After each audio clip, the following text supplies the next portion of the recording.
உலகத்தில் எங்கேயும் நடக்காத ஒரு விசித்திரமான ஒரு கூட்டணி, இந்தி கூட்டணி புதுச்சேரியில் இருக்கு.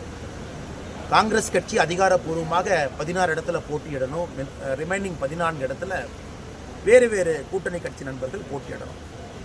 ஆனால் இன்னைக்கு பார்த்தோம் அப்படின்னா, இன்னைக்கு காங்கிரஸ் கட்சி அதிகாரப்பூர்வமாக 6 நபர்களை இங்கே சஸ்பெண்ட் பண்ணியிருக்கிறார். காரணம், கட்சியை தாண்டி அவங்க போய் வேட்புமனுவை தாக்கல் பண்ணியிருப்பதாக காங்கிரஸ் சொல்லியிருந்தாலும் கூட நமக்கு தெளிவாக தெரிகிறது, புதுச்சேரியில் இந்தி கூட்டணி என்று சொன்னால் அது குழப்பமான கூட்டணி தான்.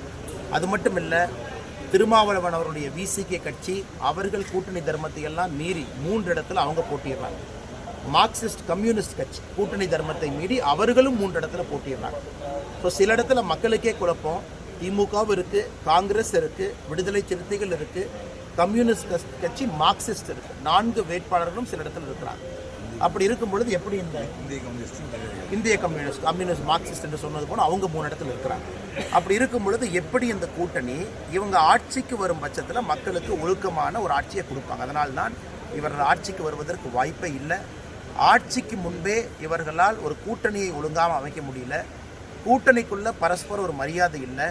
30 தொகுதிகளும் கூட இவர்களுக்குள்ள இடஒதுக்கீடு செய்து அந்த பேச்சையே அவங்களால காப்பாற்ற முடியல.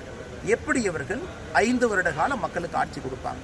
அதனால் கூட்டணி அமைப்பதிலே தோல்வி, வேட்புமனு தாக்கல் செய்வதிலே தோல்வி, எல்லாவற்றிலும் இந்தி கூட்டணி தோல்வியை சந்தித்திருக்கக்கூடிய இந்த கூட்டணி என்பது நமக்கு தேர்தல் நாள் என்று வாக்கு எண்ணிக்கையும் பொழுது மிகப்பெரிய தோல்வியை சந்திப்பாங்க. எந்த மாற்று கருத்து இல்லை.